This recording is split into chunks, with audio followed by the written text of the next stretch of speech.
Mga kababayan, mga katambay, nagbabalik po muli inyong katambay, si Katambay Manong. Samahan niyo po inyong lingkod.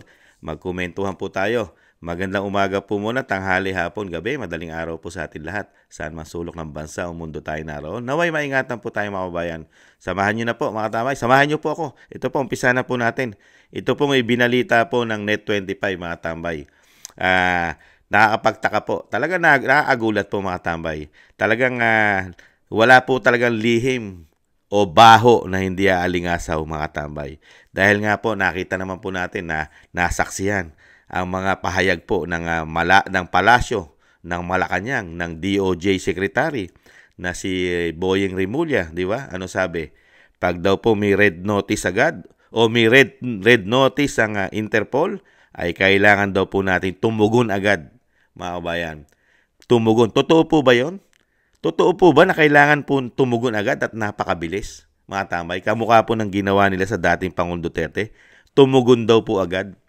Kahit po hindi tayo miyembro, walang jurisdiction ng ICC sa atin, pero tumugon sila agad sa Interpol. Totoo po ba ito na ginagawa ng Pilipinas, mga kabayan?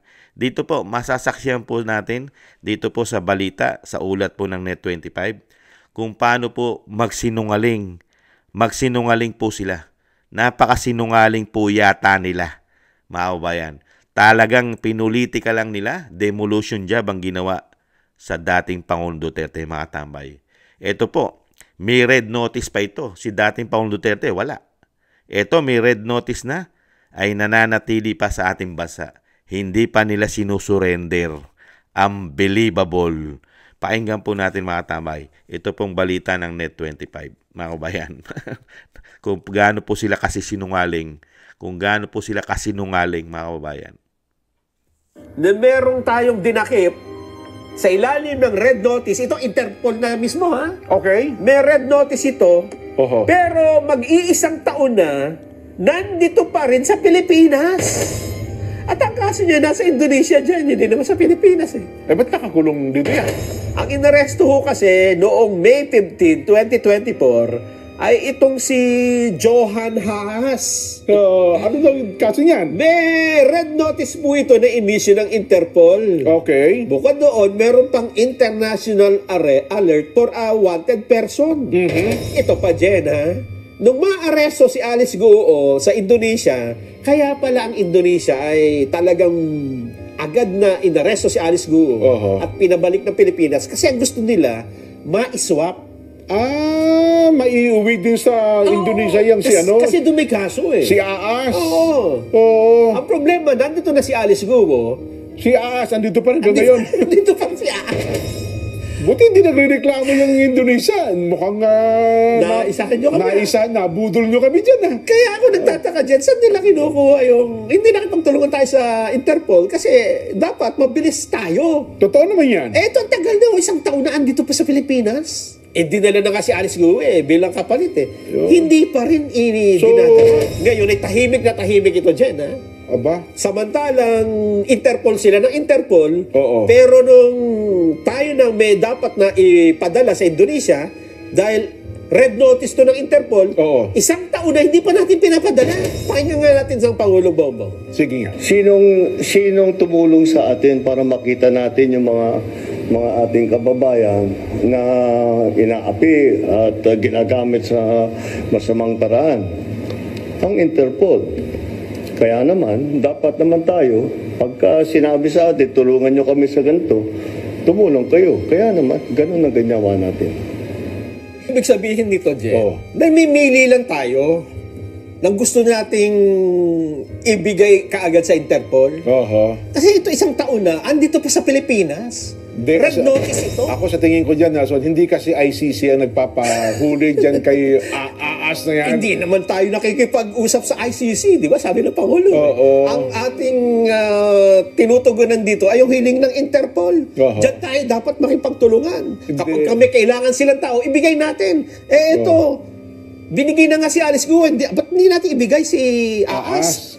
Kasi itong si Aas, wala namang supporter, nagsimdami ng supporter ng dating Pangulong Rodrigo Duterte na i-discuss ko lang dyan itong tungkol sa Interpol, ha? Interpol. Oo. Oho. Kasi ito yung... Dati akong tauhan yan, no? So, Ganun ba?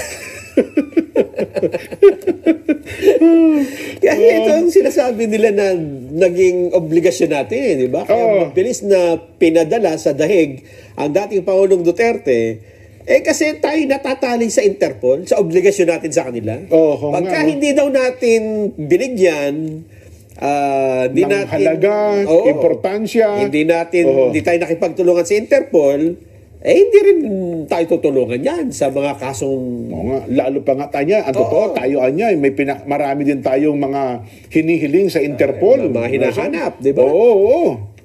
Siguro para manariwa, di ba? Kasi Oo. baka sabihin ng iba, hindi naman yan ang sinabi ng gobyerno. Okay. Ito, mismo Pangulong Bongbong Marcos po kasi ang nagpaliwanag.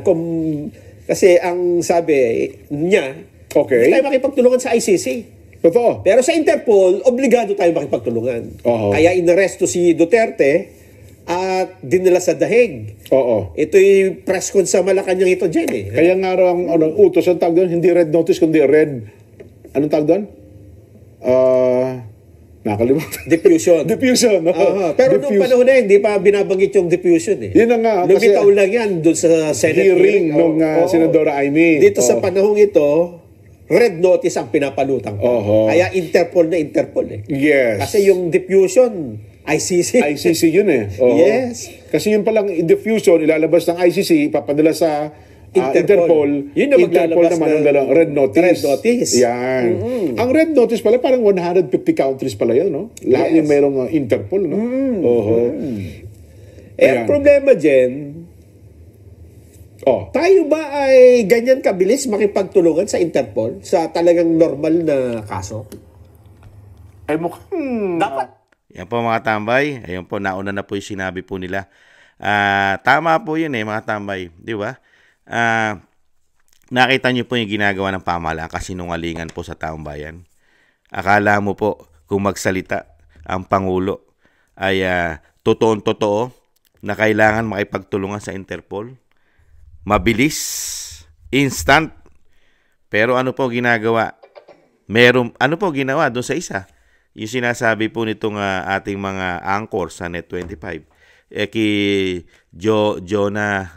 Jonah Haas, mga tambay, kay Jonah Haas, na 1 taon na nasa Pilipinas.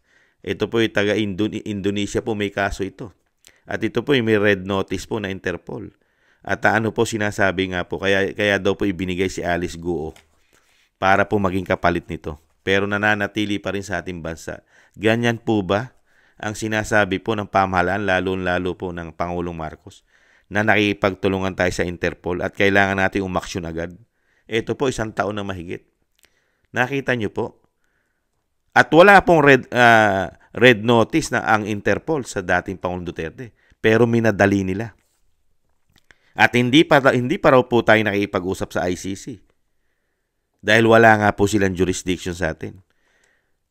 Wala pang red notice ang Interpol, pero si dating Pangulong Duterte na-send na. Nadala na nila. Kidnapping pa ang ginawa. Dahil walang proseso ng ating bansa ni hindi man lang po nagdaan sa ating judicial, sa ating mahukuman, sa ating korte. Pati ang ating soberenya nalagay sa alanganin dahil nga po sa ginawa po nilang pagtataksil, paghuhudas, banyaga, isinuko mo ang isang dating Pangulong Duterte na walang kaso sa Pilipinas. Walang nilalabag dahil hindi pa nahatulan. Walang conviction ng korte ng bansa. Bigla mo nalang itinapon na parang hayop.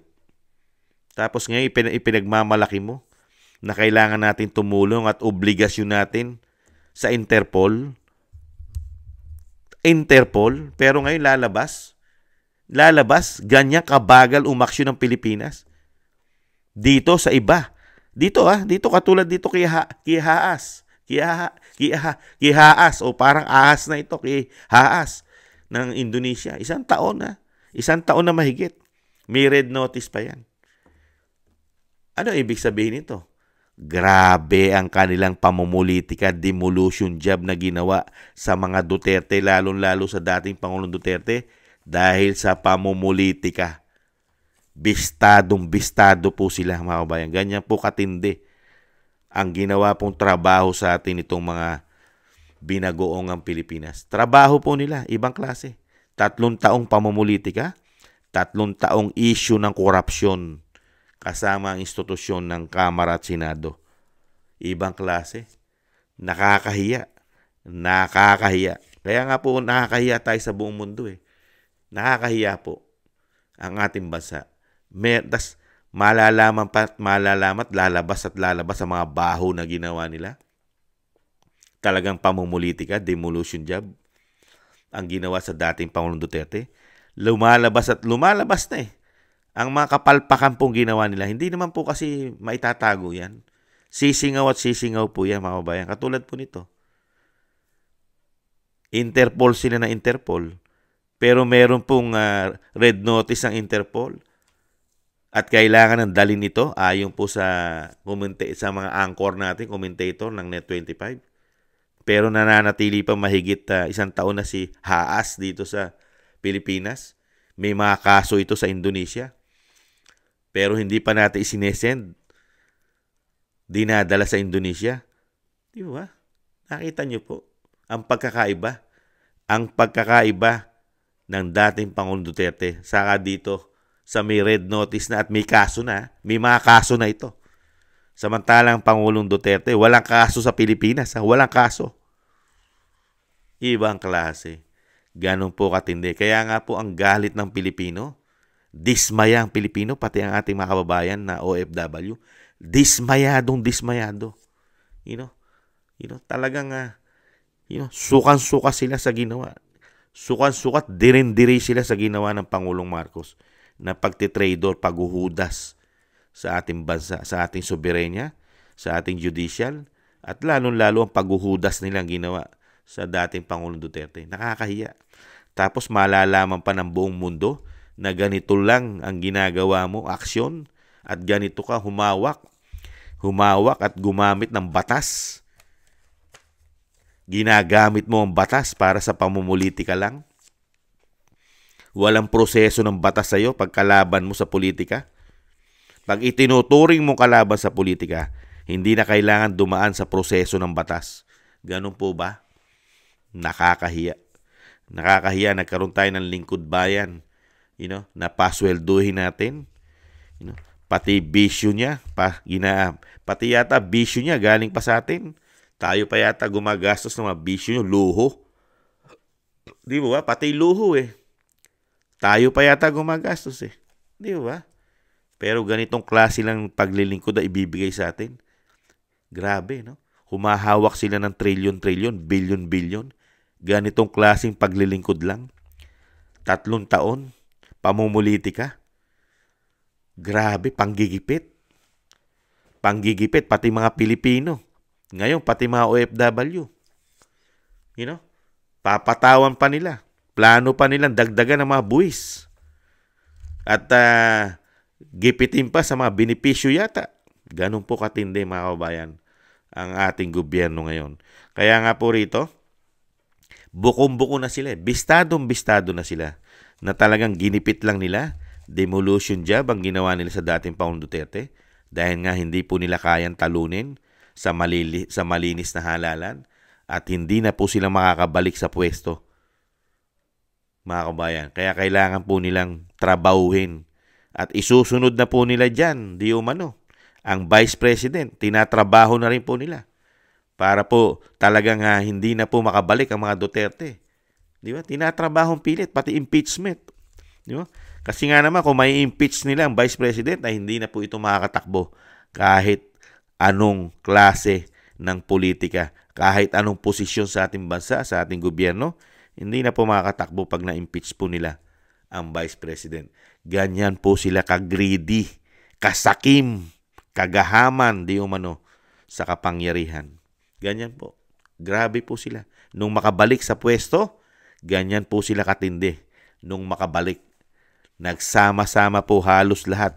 Halos lahat po yata nagsama-sama sa binagoong Pilipinas.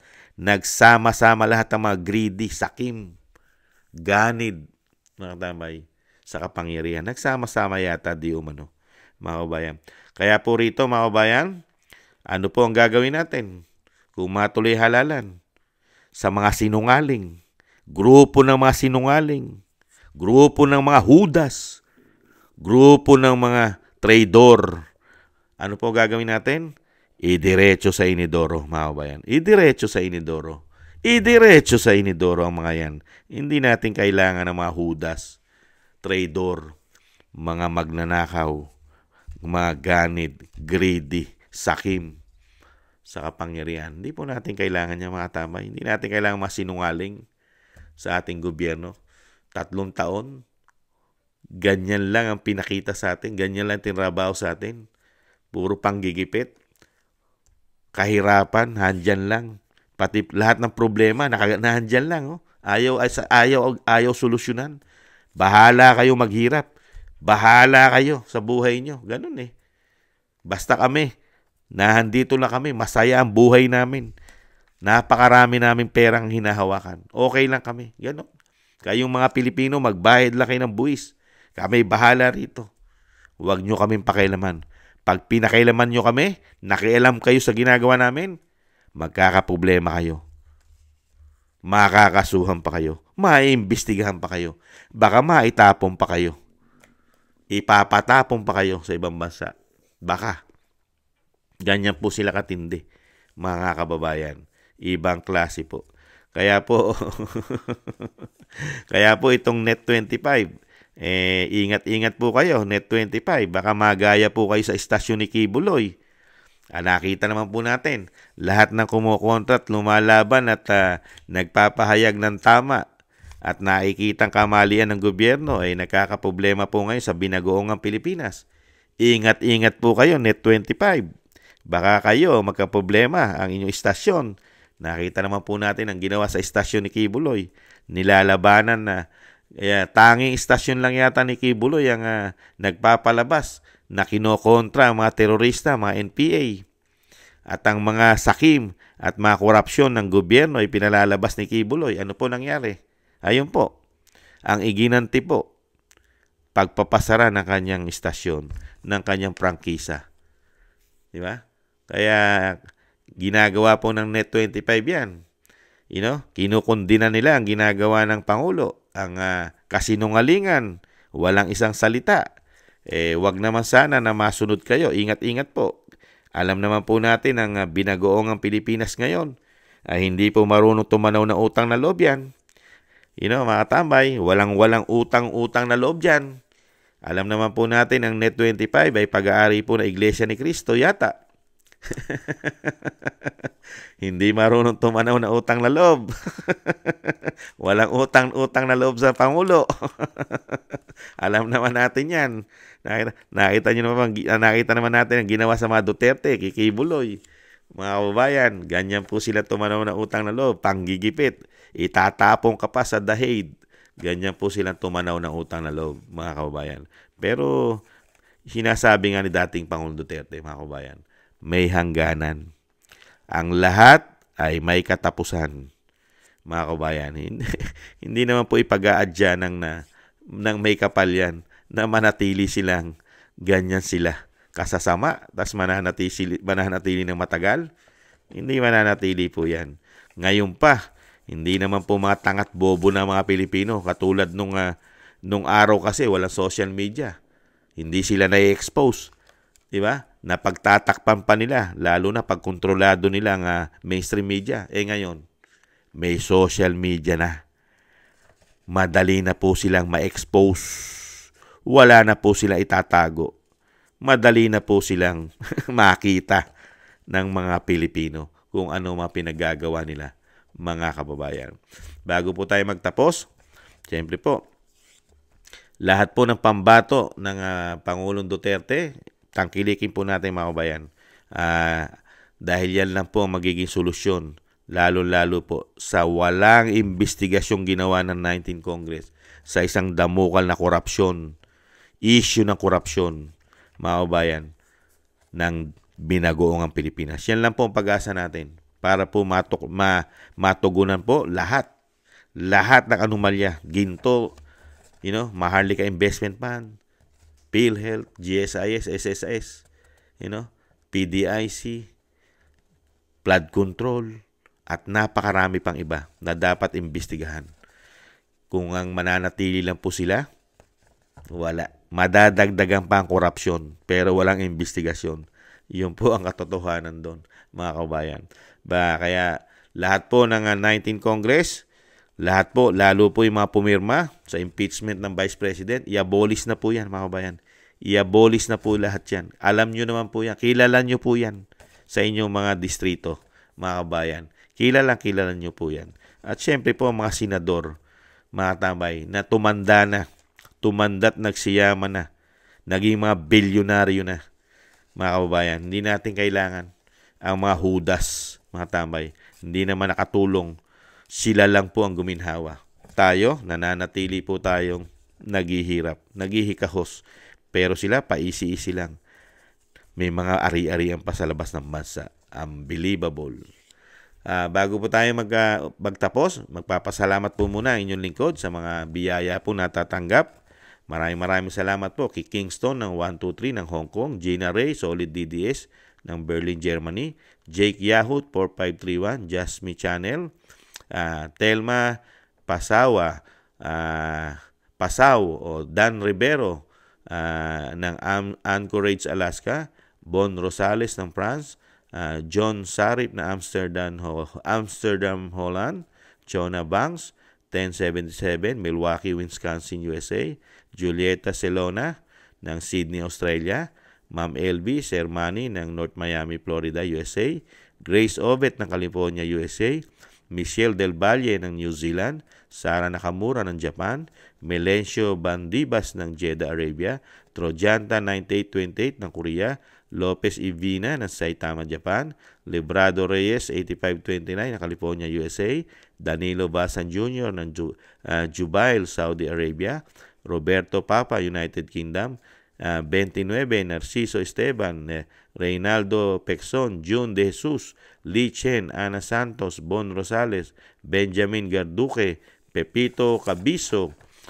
Donaldson Paras ng Canada, at LKD 459 ng Belgium, Hermogenes Maramag, Manuel Ramos, Nershim 85 Kingdom of Saudi Arabia, Richard Macelones, Dennis Velasco 8467. Thank you po. Shoutout po sa inyong lahat at ingatan nawa po kayo.